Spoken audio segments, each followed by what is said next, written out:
transform your life in 15 minutes. My name is McAdams, and I want to welcome you to this morning session, or this afternoon session, or this evening session, depending on when you are watching this. I want to take the time to thank those that have taken their time out of the whole 24 hours to spend just 15 minutes doing something good for yourself, whether you be watching me live or if you're watching a recording. And if this is your first time finding me, I welcome you to the challenge. We're going to transform our life in 15 minutes. We're going to do that by completing 5-minute exercises in the mind, the body, and the soul. For the mind portion of it, we're reading the book, Cybernetics by Dr. Maxwell Maltz. For the body portion, we're doing 5 minutes of the Yoga Sun Salutation. And then for the soul portion, we're doing a 5-minute meditation where we're focusing on our breathing. All right, so let's go ahead and get started with today's exercises. So in the book, Cybernetics, what we have learned are two important things so far, two main important things. One is that we are literally engineered for success. That's right, every human being is literally engineered for success. The second thing that we've learned from reading this book is that we have access to a higher power. Okay, so access to the higher power other than what's around us. Okay, and what's in us. But, and this is a big one, it's limited based upon our self-image. So our self-image comes from our past experiences, from past and present actually, but mainly from your past experience from your childhood. So things that were kind of pre-programmed in you, all those negative things around the environment that you were hearing, like your parents arguing or people just speaking down to you. I'm getting a lot of messages offline with people saying, yeah, I remember my parents were saying this, or my mom said this, or my dad did that, or and you don't realize how it's programmed into it. That was programmed into us, but it really does, and it puts a blueprint, if you will, inside of us. And so although we were engineered for success, that blueprint, that self-image is what is hindering us. So if you're wondering why it's hard for you to achieve some of your goals, or maybe you're wondering, like, why is it hard for you to even get out of bed in the morning, or why is it that you're struggling through life? It seems like everyone else has a good time, or not necessarily a good time, but an easier time than what you are, and you feel that you're struggling unnecessarily. This could be the reason why. It's because of your self-image. So what we're reading now, we're on chapter 3, and we're learning about how imagination plays an important role in your life. So yesterday I talked about two stories of one of how a man almost, he basically imagined himself into his house, like he was literally a prisoner to his mind because of a self-image that he had, that he was ugly. I also relayed another story where someone actually psyched themselves to death. Like they literally thought they were going to die because of the circumstances around them, and they programmed it in their head that they were going to die, and guess what? He died unnecessarily. So that's what we're learning now. And so I'm going to be continuing reading on with chapter 3, and it's called Imagination, the First Key to Success Mechanism. Now, in this book, again, I'm not reading verbatim from the book, I'm skipping around. I'm going on to where it says the real secret of mental picturing. So we're going to learn how we can use an imagination to our benefit. That's where we left off yesterday. Successful men and women since the beginning of time use mental pictures and rehearsal practice to achieve success. Napoleon, for example, practiced soldiering in his imagination for many years before he went on to an actual battlefield. Webb and Morgan, in their book, Making the Most of Your Life, tells us that the notes Neapolitan made from his reading during these years of study filled, when printed, 400 pages. He imagined himself as a commander and drew maps of the island of Corsica, showing where he would place various defense, making all his calculations with mathematical precision. Conrad Hilton imagined himself operating a hotel long before he ever bought one. When a boy, he used to play that he was a hotel operator. Henry Kaiser has said that each of his business accomplishments was realized in his imagination before it appeared in actuality. It's no wonder that the art of mental picturing has in the past sometimes been associated with magic. However, the new science of cybernetics gives us an insight into why mental picturing produces such amazing results, and shows that these results are not due to magic, but to the natural, normal functioning of our minds and brains. Cybernetics regards the human brain, nervous system, and the muscular system as a highly complex servo mechanism, an automatic goal-seeking machine that steers its way to a target or goal by use of feedback data and stored information, automatically correcting course when necessary. As stated earlier, this concept does not mean that you are a machine, but that your physical brain and body functions as a machine that you operate. This automatic creative mechanism within you can operate in only one way. It must have a target to shoot at. As Alex Morrison said, you must first clearly see a thing in your mind before you can do it. When you do see a thing clearly in your mind, the creative success mechanism within you takes over and does the job much better than you can do it by your conscious effort or willpower.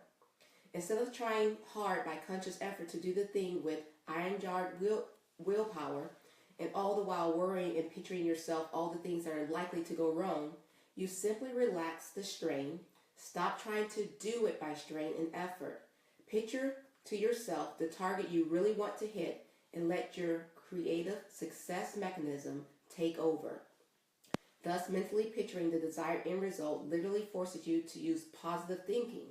You are not relieved thereafter from effort and work, but your efforts are used to carry you forward toward your goal rather than in a futile mental conflict that results when you want and try to do one thing, but picture to yourself something else. Finding your best self. The same creative mechanism within you can help you achieve your best possible self if you will form a picture in your imagination of the self you want to be and see yourself in the new role.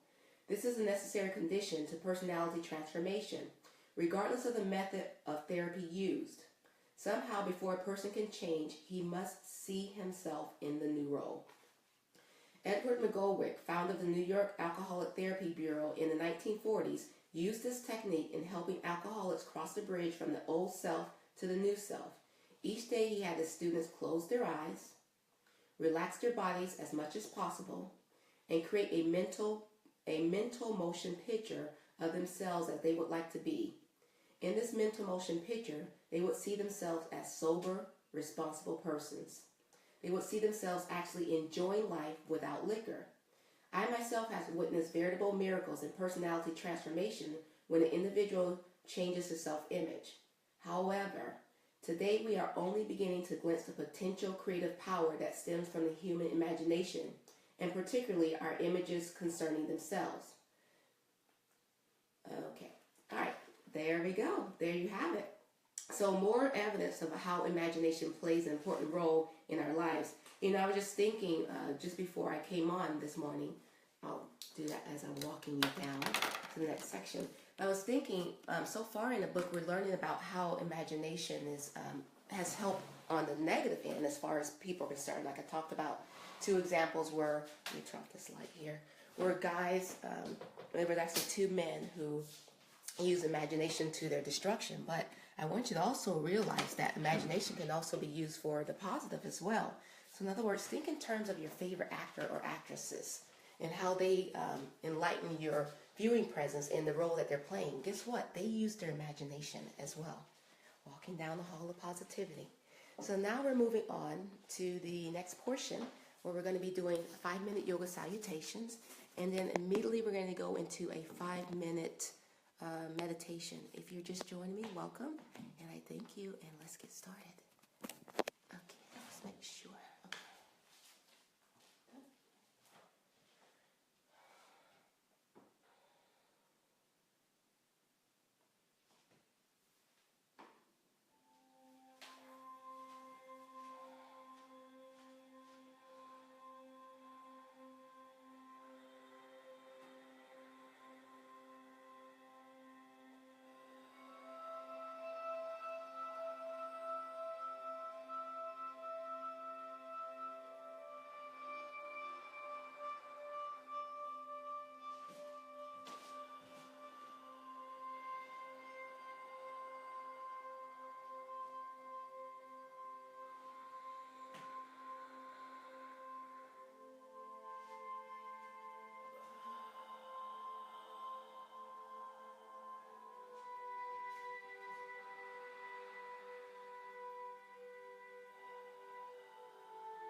This brings us to the meditation portion.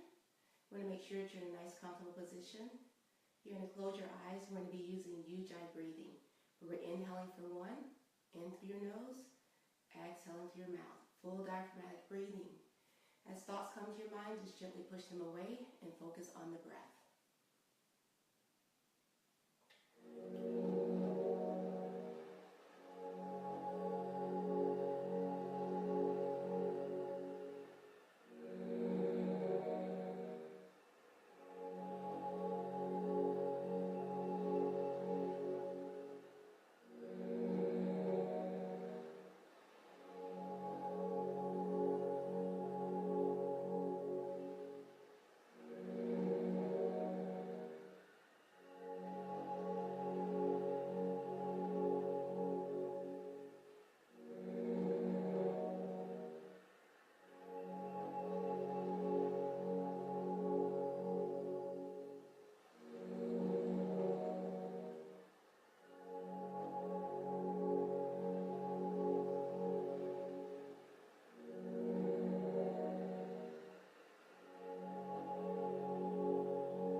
relax, and return fresh and calm. You've done something good for yourself today.